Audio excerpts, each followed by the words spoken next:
వాళ్ళు బీఆర్ఎస్ వాళ్ళు ఆయనని ఏం ప్రకటించుకున్నారు. పిత అండి, ఎక్కడి పిత చెప్పండి మనం మాట్లాడుకుంటాం. ఒకటి అనిల్ గారు, ఉద్యమ పార్టీ నుంచి రాజకీయ పార్టీగా కన్వర్ట్ అయిన party BRS party, TRS party అని వాళ్ళే చెప్పిన పరిస్థితి. ఒక దళితుడిని సీఎం చేస్తాను అన్న మాట మీద ఆయన ఫస్ట్ టైం ఆయన గెలవటం జరిగింది. కానీ ఆయన ఆ మాట అయితే ఎందుకు తప్పారో కానీ తప్పారు. కానీ ఇప్పటికీ బీఆర్ఎస్ వాళ్ళు కానీ ఎవరినన్నా కదిపితే ఫస్ట్ టైం ఆ మాట అన్నారు కదా, సెకండ్ టైం కూడా మేము గెలిచాం అంటే ప్రజలు అది కోరుకోవట్లేదు అంటున్నారు. వాస్తవం ఏమైనా ఉందంటారా? దళితులు సీఎం కావాలని కోరుకోవట్లేదా ప్రజలు? ప్రజలు ఎందుకు కోరుకోరండి? నువ్వు ప్రజల యొక్క సెంటిమెంట్స్ను పనంగా పెట్టుకొని దళిత సీఎం అనే నువ్వు కుర్చెక్కినావు. నువ్వు కుర్చెక్కేదాకా యావత్ రాష్ట్రం అంతా కూడా దళిత సీఎం అవుతుందని అనుకున్నారు. రాష్ట్రం అంతా కుర్చీ కూర్చొని నువ్వే సీఎం అనుకున్నావు. నువ్వే సీఎం అనుకుని ఏం చేసినావు? నేను సీఎం అని దళితులతో మెప్పించావు. నువ్వు నీ దగ్గర ఉన్న రాజయ్య గారు అయితే ఇంకో దళిత నాయకులతో ఇండైరెక్ట్గా నువ్వు ప్రపోజ్ చేయించుకొని సీఎం అయినావు. అది ఎట్లయితుంది? ఆయన ఇప్పుడు మమ్మల్ని విలువనుడు కాదు, దళిత సీఎం ఆయన మాట ఇచ్చి మోసం చేసినందుకు నువ్వు తెలంగాణ ప్రజల సమక్షంలో నువ్వు ఒక పెద్ద విలన్వి. డబుల్ బెడ్రూమ్లు ఇండ్లు ఇస్తాని లక్షలాది మంది అప్లికేషన్లు పెట్టుకుంటే వందలల్లా నువ్వు ఇండ్లు ఇచ్చి ప్రజల సమక్షంలో నువ్వు విలన్వి. అర్థమైందా? ఫీజు బకాయిలు 1000 కోట్లు ఈరోజు పెండింగ్ పెట్టిపోయి విద్యార్థుల జీవితాలను నాశనం చేసినందుకు నువ్వు విలన్వి. అర్థమైందా? దళితులకు 3 ఎకరాల భూమి ఇస్తానే ఒక ఆశ చూపి భూమి ఇవ్వడమే కాకుండా భూమి ఉన్న వారికి నిరాశ్రాయులను చేసినందుకు వాళ్ళ సమక్షంలో నువ్వు ఈరోజు విలన్వి. అర్థమైందా? 1000 కోట్ల అప్పులు చేసి రాష్ట్రాన్ని నట్టేడ ముంచి ఆర్థిక మాంద్యాన్ని ఈరోజు తెలంగాణ రాష్ట్రంలోకి నెట్టేసినందుకు నువ్వు విలన్వి ఈరోజు. ఎందుకు తెచ్చుకున్నాము ఈ పార్టీని? రైతులందరూ కూడా ఈ కాంగ్రెస్ పార్టీ మీద తీవ్ర ఆగ్రహంతో ఉన్నారు. వీళ్ళ పని అయిపోయింది, ఇక మరికొన్ని రోజుల్లో మళ్ళీ మన ప్రభుత్వం వస్తుందని చెప్తున్నారు వాళ్ళు. దానిలో వాస్తవం ఏమైనా ఉందంటే రైతులు చాలా సంతోషంగా ఉన్నారు. ఓకేనా? ఈ రోజు రైతుల దగ్గర 500 రూపాయలకు అదనపుగా మేము బోనస్ ఇచ్చి వడ్లు కొంటున్నాము. 25,000 దాదాపు 25 లక్షల కుటుంబాలకు రైతులకు ఈరోజు మేము 2 లక్షల రుణమాఫీ ఏకకాలంలో అనిల్ గారు, పార్టీ మీరు వచ్చే ముందు మేనిఫెస్టోలో కానీ ఏదన్నా వడ్లకి మేము 500 రూపాయలు ఇస్తామన్నారు కానీ సన్నాలకు ఇస్తామని మేము చెప్పలేదు. కానీ ఇప్పుడు మేము సన్నాలకు ఇస్తామని మాట మార్చారని చెప్పి వాళ్ళు తీవ్ర ఆరోపణలు. దీని మీద మేము ఒక క్లారిటీ ఇవ్వబోతున్నాం.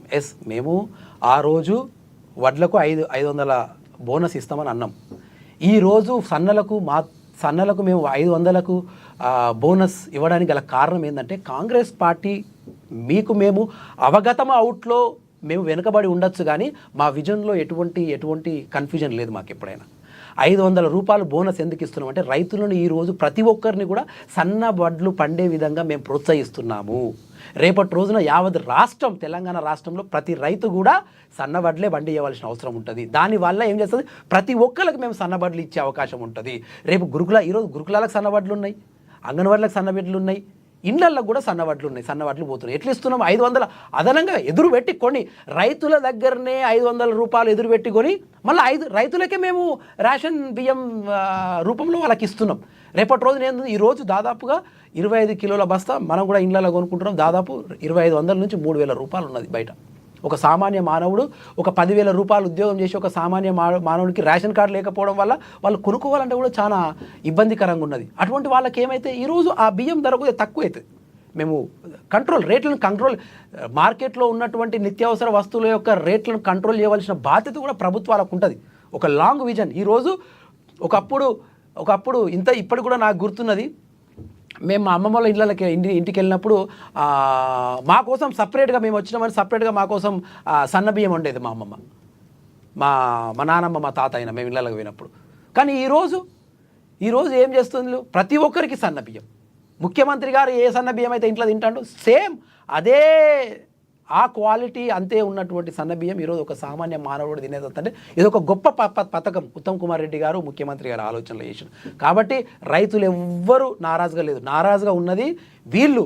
రైతుల కళ్ళల్లో ఉన్నటువంటి ఆనందాన్ని చూసి వీళ్ళు టీఆర్ఎస్ బీఆర్ఎస్ వాళ్ళు నారాజు అవుతారు. మాట్లాడితే 420 హామీలు మీరు ఇచ్చారు, మిమ్మల్ని 420 ఒక పార్టీగా అభివర్ణిస్తున్నారు కేటీఆర్ గారు. ఆయన ఏమంటారు? 420 కాదండి, 420 కాదు, 4200 హామీలు చేయడానికి కూడా తెలంగాణ ప్రభుత్వం కాంగ్రెస్ పార్టీ సిద్ధంగా ఉంది. మీరు ఈ ఆర్థిక మాంద్యం సృష్టించిపోకుంటే మా ప్రజలకు మేము ఇంకా చాలా ఇవ్వాలనుకుంటున్నాం. మా రేవంత్ రెడ్డి గారికి ఒక క్లారిటీ ఉంది ఏమి ఇవ్వాలనేది. ఇంకా ఇస్తాం.